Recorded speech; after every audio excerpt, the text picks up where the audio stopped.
Here's Metroid II: Return of Samus on the Game Boy. Now here's the deluxe version. This was made possible thanks to a ROM hack that gives the game color. You might be surprised that many popular Game Boy titles received colorized versions, including an official one that was endorsed by Sunsoft. Let's take a look.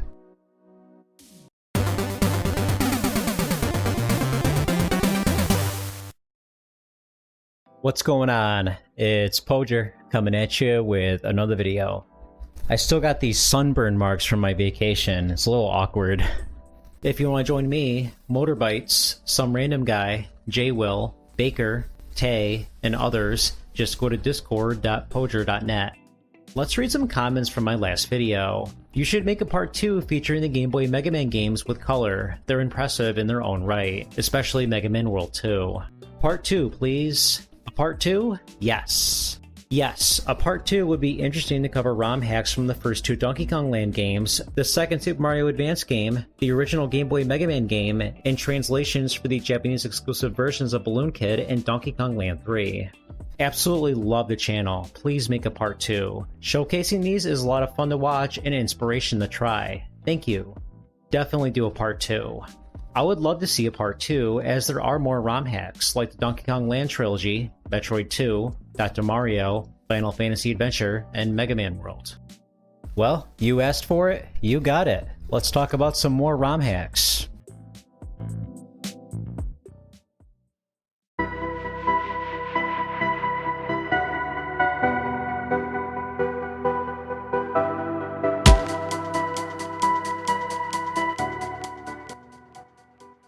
For those who may not know, a ROM hack is an unofficial modification to a game. Many Game Boy titles have been modified to include color since the original console was in black and white. In our last video, we covered a few examples of this, like Super Mario Land 2. Now we're going to look at some more. Let's get started. Number 1. Let's start off with Metroid II: Return of Samus. Here's the original version on the Game Boy. Now here's the deluxe version by EJRTQ. It's a non-linear platformer where you can collect weapons and upgrades. Your mission is to destroy all the Metroid creatures, which is indicated in the status bar below. You start off with a basic weapon, but you can collect upgrades along the way. There's some new abilities like the Spider Ball, which lets you climb walls and ceilings. There's also some abilities that have returned from the original game, like the Ice Beam, which lets you freeze enemies. Some improvements have been made since the first Metroid game. The controls are better, so now you can shoot downwards. The game now has a save feature, which the NES game desperately needed. There's plenty of health stations that let you refill your HP to full. This is a massive improvement because the original Metroid always started you off at 30 health when you died or put in a password. The original game was limited to vertical and horizontally scrolling levels, but the sequel has massive stages that scroll in multiple directions. The controls are much better, but there's still room for improvement. You still can't shoot diagonally like you can in later Metroid games. The Spider Ball is difficult to activate and use. A few times I got stuck or accidentally dropped a bomb. The graphics are great, but some areas look exactly the same, so it's hard to tell where you are. It doesn't help that there's no map screen. Regardless, this is a massive improvement over the original Metroid. A lot of these additions would carry over to future Metroid games. The DX version definitely looks better, but I wasn't expecting a substantial improvement. The background was mostly black in the original version, so there's not a whole lot of extra color that can be added. But some stages do look remarkably better, and I had an easier time not getting lost because of the differentiation of colors. Number 2. Let's try Mega Man: Wily's Revenge. Here's the original version on the Game Boy. Now here's the deluxe version by Special Agent Ape. It's a platformer where you fight robot masters and then gain their abilities. At the beginning, you can select what stage you want to play. The game is based on the NES versions, but with some changes. You can only pick between 4 different stages at the very beginning. The gameplay is still limited to only horizontal scrolling, which means there's less real estate on the screen. I wasn't sure if they would do this, or utilize vertical scrolling to make up for the smaller screen. Instead of being a port of just one particular Mega Man game, it's actually a combination of multiple of them. The first 4 Robot Masters are from Mega Man 1, while the next 4 are from Mega Man 2. I find it interesting that it's a mix between the 2 games. Even some of the stages borrow aspects from different Mega Man games. Electman stage, for example, is similar to Mega Man 1, but the sky area is more like Windman stage from Mega Man 2. Unfortunately, you're not getting as much content as you do from the NES games. Once you beat the first 4 stages, you move on to Dr. Wily's castle. The Robot Masters from Mega Man 2 don't even have their own stages, but at least they're here. The controls feel identical to the NES game, so they did capture the original experience. Despite it being a watered-down Mega Man, the fact that we got this on a handheld console is incredible.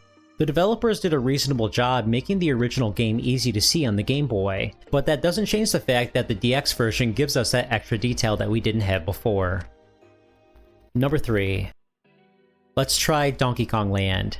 Here's what the original game looks like. Now here's the DX version, once again by Special Agent Ape. It's a basic platformer where you just have to find the exit.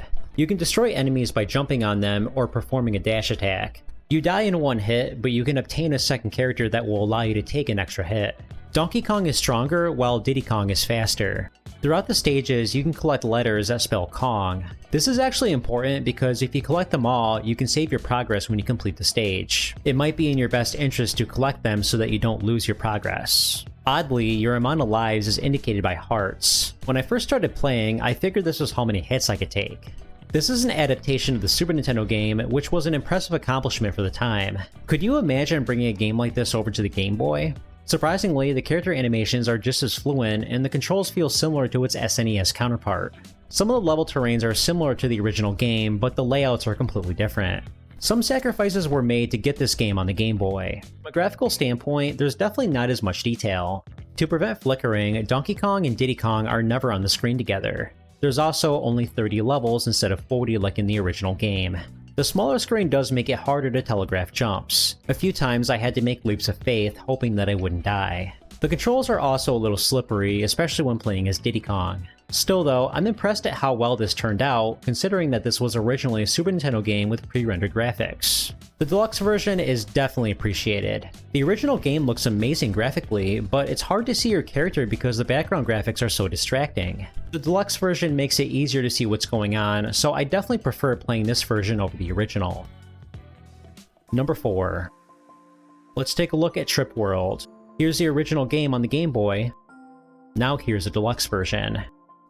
You control a character called Yakupu who can change shapes. You start off with 3 abilities. One lets you fly straight up, another lets you swim faster in water, and the last is your default ability where you can walk and attack. You can also obtain temporary abilities that let you perform even more tasks that you couldn't before, like turning into a ball and moving faster. You can take 4 hits before you die, but there's health upgrades throughout the stages. Unlike most games, touching enemies does not kill you. You only take damage from attacks. This is unusual, but makes sense. You don't take damage in real life by just being next to somebody you don't like. The game shares similarities to another Sunsoft game, Mr. Gimmick.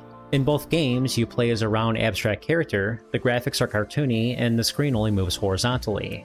Like that game, the music in Trip World is incredible.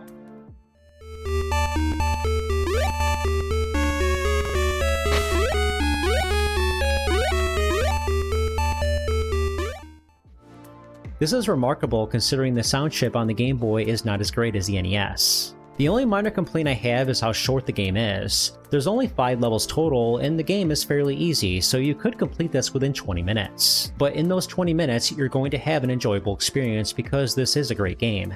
Trip World would receive a deluxe version, but unlike the other games in this video, it's actually an official version. The team at Sunsoft and Limited Run Games developed this and released it on modern consoles. The collection itself features the original game as well as a deluxe version. This was definitely not an amateur project. So much effort and detail went into the colorization of the deluxe version. The original version looked great, but this new iteration looks even better. This wasn't a matter of just coloring in the background graphics and tiles. The developers added new details that were not there before. If you want to play Trip World, you may want to consider this version over the original. Number 5. A lot of the earlier Game Boy Advance titles were given lighter colors to make the screen easier to see. The original console didn't have a light-up screen, so it was harder to see in dark areas. Later on, developers stopped caring about this because the Game Boy Advance came out, which had a front-lit and later on a backlit screen. The first 2 Super Mario Advance games were released early on, which means the colors were softened to make them appear lighter. When comparing it to Super Mario All-Stars, the GBA remake appeared much lighter. But thanks to ROM hackers, we can see what the game was meant to look like. As a reminder, here's what the original GBA version looked like. Now here's the ROM hack by Asaki. The game is a remake of Super Mario World, but with some interesting changes. You can play as either Mario or Luigi, who have different attributes. Mario controls just like he did in the Super Nintendo game, while Luigi has a signature floaty jump with poor traction. When using Yoshi though, Luigi controls exactly like Mario. Some changes were done to make the game easier. You can take more hits in this version because losing Fire or Cape Mario will turn you into Big Mario instead of Small. This essentially gives you up to 4 hits if you have a power-up on reserve. You're also allowed to save whenever you want, which is unlike the original game where you can only save after completing certain stages. In general though, not as many changes were made compared to Super Mario Advance 1. That game had significant level design and mechanic changes that made it much different from the original Super Mario Bros. 2. But Super Mario Advance 2 doesn't have any major level changes that I noticed, and theoretically, if you only play as Mario, you'll have a similar experience to the original game. The only serious downgrade is the music. The music sounds a bit worse than the original game.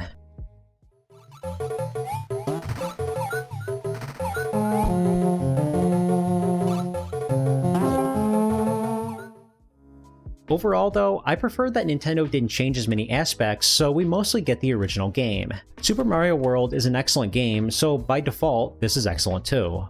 The color palette in the Game Boy Advance version is definitely noticeably different compared to the Super Nintendo game. I didn't mind it in Super Mario Advance 1, but here it's definitely more obvious. This ROM hack is definitely appreciated in this case. When comparing this to the Super Nintendo game, it looks near identical. The original GBA game doesn't look bad, but you may prefer the color-corrected ROM hack. So I just wanted to give you a few more examples of games that received deluxe ROM hacks. Would you like to see a part 3, and are there any games you'd like me to cover? Thanks for watching.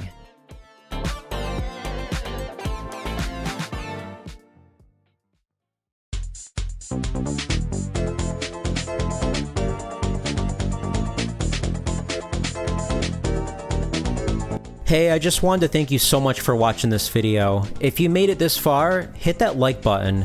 If you enjoy this type of content, hit the subscribe button for more content. Both of these things really help the channel grow. If you have anything to share, feel free to leave a comment. I read every single comment on this channel, and I'm pretty good at replying back. Anyway, have a good one.